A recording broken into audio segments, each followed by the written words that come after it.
This is the class webpage. How many people got message from me from Canvas? Everybody got message from Canvas? Okay, good. So Canvas is something I use to communicate with you. If you want, I will put PowerPoints that have all the figures up there, but you can also get them on here, as you can see. Okay? So the figures are, for each lecture, located right there. And you could pull those figures down, and you'll be rich and famous. There they come. They're right down there. All right? All the figures that are there are all the figures that are in here. And this is how I will lecture in class. Okay? So I'll point to things on the screen, etc. You can have all those. And my recommendation to you is to pull the figures down before class, have them printed out, so you can just sort of mark on the figures instead of trying to write down all the stuff that's on a figure. So I give those to you in advance, and you'll have all of that. Okay? The other thing I'll say is, if you haven't already guessed, I like to interact with you. I like to talk to you. Come to my office. I'm more than happy to meet with you. Okay? I'll give you my office information. It's ALS 2145. I don't bite. Okay? I like to get to know you. As I said, I've gotten to know more students in this class than probably any other class I teach, even though I teach bigger classes, and I've gotten to know them well in here. This class has 70 students in it, and it's a little smaller than usual, which is fine by me, because that means I get a chance and more opportunities to interact with each of you. Okay. Now, I'm going to start talking about a few things that are going to be necessary for you to know. So if you ask me questions, we can delay that. But if you don't, then I'll just start saying, okay, let's start memorizing this. Where did I go to college? Okay, that's a good question. I'd like to tell everybody that all my degrees came from OSU. I got my bachelor's and my master's from Oklahoma State University, and I got my PhD from Oregon State University. All my degrees came from OSU. I love OSU, especially this one. Okay, this OSU is a phenomenal place. I'm an advisor in biochemistry and biophysics, and I love that interaction with the students. I'm a pre-med advisor, so I help a lot of students get into medical school. If you've registered for the class, you've already seen I've got a free textbook for the class, so you know to buy a class. It's called Biochemistry Free and Easy. If you have an iPad, it's got some really cool features in it. Download it for the iPad and look at that. I think you'll enjoy it. I also have a free book for anybody going to medical school. It's called Kevin and Indira's Guide to Getting into Medical School. It's completely free if you're interested in medical school or any kind of professional school. Download it. I recommend it. It's got some very good pieces of advice for you. I know that many of you are interested in dietetics, nutrition, food science, and so forth. And if you're interested in things like internships and interviews and so forth, the book has a lot of tips about interviews. So that was a long answer to a very short question. I'm a professor. I'm paid to bore people. Okay. Should we dive in and get started? You're supposed to say, no, man. It's the first day of class. You ever notice your voice goes up when you want something? Yes? Okay. All right. Let's talk about some general things. I've already talked about the sort of chemical side of biochemistry. I will tell you something about me and about my approach to biochemistry. While I think it's essential for you to have taken organic chemistry before you take biochemistry, I'm not an organic chemist. And my approach to biochemistry is not one of organic chemistry. We're not going to sit here and memorize molecular structures for the sake of memorizing molecular structures. And we're not going to be doing biochemistry in terms of reactions that much. Okay? I'm pretty sparing in terms of what kinds of things I expect you to know with that. But there are some very basic things. Now, the last thing I'll say about the biochemistry is one of the reasons I like this class is I absolutely admire the bravery of everybody who takes this class. Why do I say that? Okay, I admire the bravery. No, it's not that bad of a class, I promise. All right, I admire the bravery because we're going to cover all of biochemistry in one term. There's no other biochemistry course on this campus that does that. Okay, and all of biochemistry in one 10-week term. That's a lot of biochemistry. So that's why I admire you, and I think that you're very brave. Okay, because you're going to plow through that. And if you're a nutrition, dietetics, food science major, there you will find that there are things based on food metabolism and courses based on that that will really require this class. So that's why I hit metabolism pretty hard. You'll hear me talking a lot about metabolism during the term because I think metabolism is pretty interesting and pretty cool. But it takes us a while before we get to that because we have to understand pathways. We have to understand enzymes. Okay? We have to understand how cells are constructed and so forth in order to get to that point where we start talking about metabolism. Okay. Well, chemical foundations, all right? Those are things that I assume you have some basic understanding of from organic chemistry. When I talk about a carboxylic acid, I hope you know the basics of what a carboxylic acid is. I hope that you know from your general chemistry how organic acids ionize. And I hope you know from organic chemistry how protons come on and off of things. Okay? You'll see that my approach to chemistry and my approach to biochemistry is very practical. Okay? In this class, I actually let you bring and use a calculator. I don't let the students in my 400 level class do that. Do you know why? I'm really boring everybody here, aren't I? Okay. The reason I don't do that, I don't let people bring a calculator, is that when people use calculators, okay, what they do is they turn their mind off to what numbers mean. Numbers become something that you punch in and something that comes out. And they don't see numbers in terms of practical things. And I find that that also happens with chemistry. The protons going on and protons going off don't have a lot of meaning for people, but they have great implications, especially for biochemistry, because we're going to see that protons going on and protons going off of things change charges, and charges change structure. Imagine I've got a protein. We'll talk about proteins later. But imagine I've got a protein that's got a bunch of things in it, those things being amino acids. But imagine it's got a bunch of things in it. Here's some things over here that gain protons, and here's some things over here that lose protons. Okay? Let's say these guys over here that gain protons are positively charged, and these guys over here that lose protons are negatively charged. And if these guys gain and these guys lose, what's going to happen between these two? They're going to be attracted to each other, right? Because plus and minus are going to be attracted. And there's going to be a force that's going to help pull them together. Right? Everybody with me? Let's imagine instead of having, yeah. I'm talking about protons. I'm talking about protons, yeah. We don't gain and lose electrons, okay, except for under reactions that are oxidative or reductive in nature. Protons are much easier to gain and lose. Very good question. And by the way, do exactly what she did. Raise your hand and ask me a question anytime. And if I get jabbering too fast or too unintelligibly, then just say, hey, stupid, slow down. You won't hurt my feelings. And by the way, I prefer to be called Kevin. Please don't call me Dr. Ahern, okay? I really prefer to be called Kevin, okay? I'll get mad at you if you call me Dr. Ahern, okay? I'm joking, but anyway, call me Kevin. Okay, so I'm talking about protons. All right, so I got protons on over here, I got protons off over here, I've got plus, I've got minus. They're attracted. Let's imagine I had the same protein, but I've got pluses over here, and I've got pluses over here. Holy crap, what's going to happen? Repulsion, right?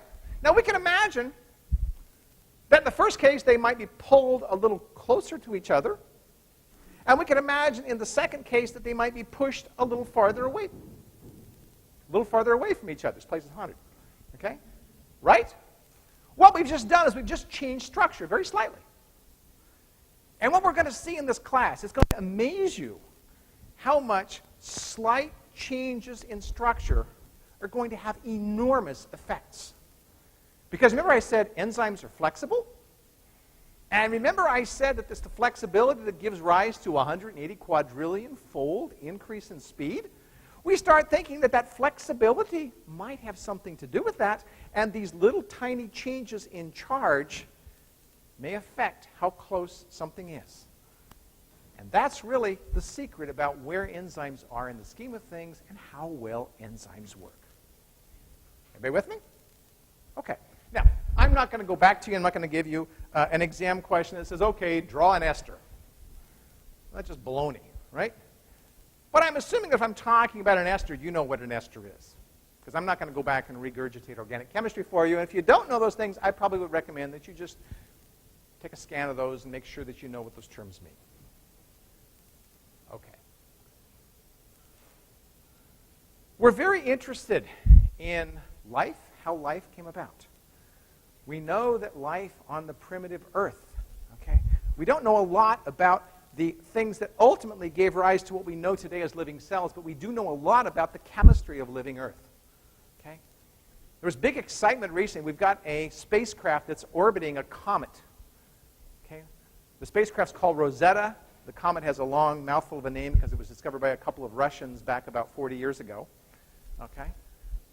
But what they've discovered on this comet is that the comet really has all the building blocks necessary for life on Earth. The most recent thing they have found on the comet is molecular nitrogen.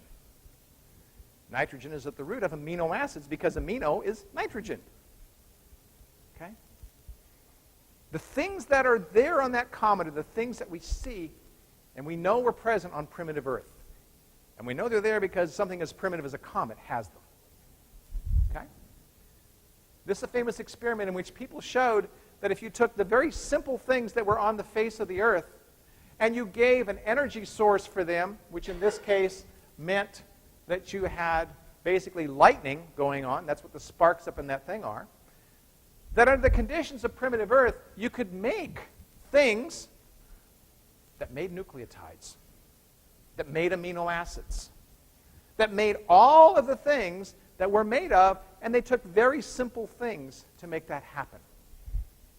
The chemistry of early Earth was very interesting. Okay. The beauty of biochemistry is that we study big things, not just little things. Okay? We'll talk about macromolecules. There are three big groups of macromolecules that we'll talk about that you'll want to be familiar with. One are the nucleic acids. And yeah, probably you should be starting to maybe think about remembering some of this stuff. Nucleic acids, one group of macromolecules. Nucleic acids include DNA and RNA. Okay. Second group of macromolecules, the proteins. DNA and RNA are polymers of nucleotides. Proteins are polymers of amino acids. Don't confuse those. Okay? Nucleic acids have nucleotides. Proteins have amino acids. Each nucleic acid has 4 different building blocks, 4 different nucleotides. You guys think of them as A, T, G, C. We'll talk more about those later. But nucleotides, there's only 4 of them. In the case of RNA, it's A, G, C, U, because T is replaced by U. Okay? That means that nucleic acids, okay, aren't as different chemically as proteins are. Nucleic acids are polymers of fairly boring things. Now, pretty important things, but fairly boring from a chemical perspective. Proteins, on the other hand, are made up of 20 different amino acids, each of which has its own unique chemistry. Proteins provide a lot, or have a lot of variability because of the amino acids that they contain. We'll talk more about those starting in the lecture later this week. Okay? Very important consideration. Proteins have this variety based on the different amino acids that are there. We'll see that the amino acids all have common features. They all have a carboxylic acid group. They all have an amine group. That's where the amino acid gets its name from. Okay? But they also have an R group, which hopefully from organic chemistry, remember they use the term R to refer to anything else.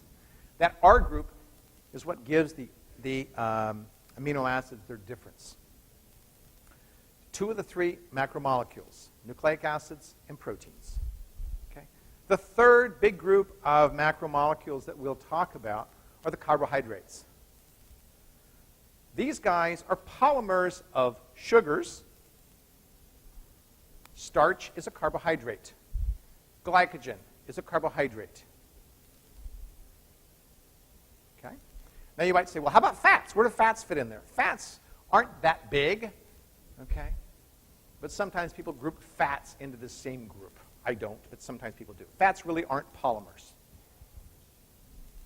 Okay. So there's a DNA, there's a protein, and there's a polysaccharide. All right. Biologically, we have to think about life on Earth, and we'll talk about this in this class a little bit. So I'm going to point out some terms to you that we'll talk about. The two most common terms you'll hear me talk about are prokaryotes and eukaryotes. Okay? Prokaryotes and eukaryotes. And you say, well, there's eukaryotes. Where's prokaryotes? Prokaryotes are basically bacteria. Okay? These guys fundamentally have a very different organization. Bacteria are very simple. Bacteria are always unicellular. Bacteria are always unicellular. Eukaryotes are usually multicellular, but not always. There are some unicellular eukaryotes. Prime example, how many brewers do I have in here? Yeah, you guys are my favorite people, by the way. I love the brewers, okay? Yeast is a eukaryote, but it's a single-celled organism, okay? There are other examples, but that's one really good example of a single cell that is unicellular eukaryote. How do we distinguish bacteria from eukaryotes then? Well, there's a couple ways. One is eukaryotes, the cells are generally bigger, considerably bigger. They're both microscopic, but eukaryotic cells are on average quite a bit bigger than prokaryotic cells. There's a reason for that, and the reason for that is because eukaryotic cells have a lot of stuff in them. They have organelles. Organelles include things like the nucleus.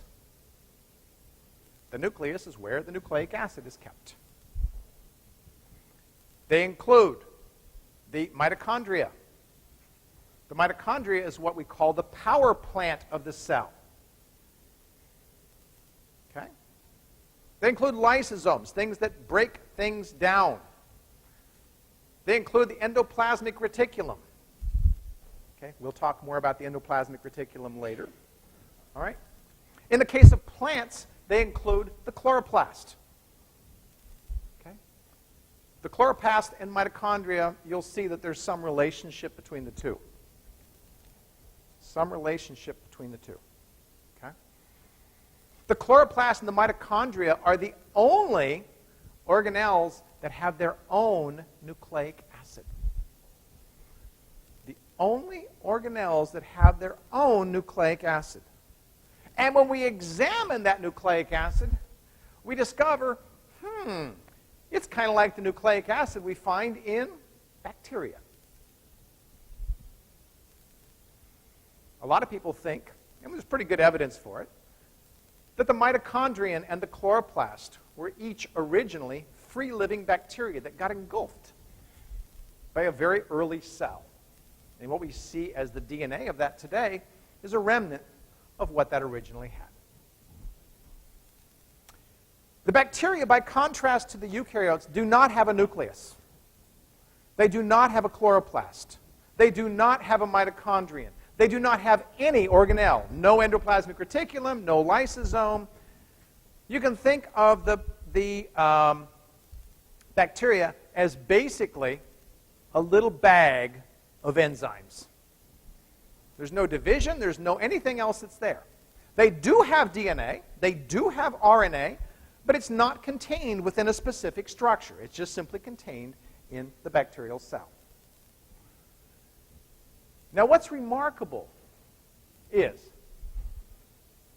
that if we approximate the size of a bacterium and we look at the size of a nucleus that's found in a eukaryotic cell, we see that a nucleus is roughly the size of a bacterial cell. What's so surprising about that? Okay? I'll tell you what's so surprising about that. If we took one of the nuclei in our cells, that is human cells, and we compared it to the size of an E. coli bacterium floating around inside of our gut, we would see roughly the same size. However, the nucleus that's in our cells will have a DNA that's 1,000 times as big as that bacterial DNA, and the same size as the bacterium. It's pretty crowded in a bacterial cell. Now imagine cramming 1,000 times as much DNA into that same space. Pretty amazing. I'll tell you how amazing it is. If we take our nucleus and we take all the DNA out inside of our nucleus and we stretch it out end to end, in one of our cells, okay, we get 7 feet of DNA. 7 feet of DNA. How do we put 7 feet of DNA in something that is way smaller than our eye can see? Okay? How do we do that? Well, it turns out we have to use some tricks. We have to coil up that DNA. Just like you can put 500 feet of kite string on a spool, we put 7 feet of DNA on the little tiny spools called histones. You don't need to know that right now. I'll tell you that later. Okay? But histones are proteins that we wrap DNAs around, and this wrapping and wrapping and wrapping and wrapping gives rise to something that we call chromosomes. Chromosomes are not just DNA. Chromosomes are DNA wrapped around protein. So when you see a chromosome, that's what you're actually seeing. DNA plus protein. Questions? You guys are all stunned. This is all amazing stuff, right? Quietest group I've worked with.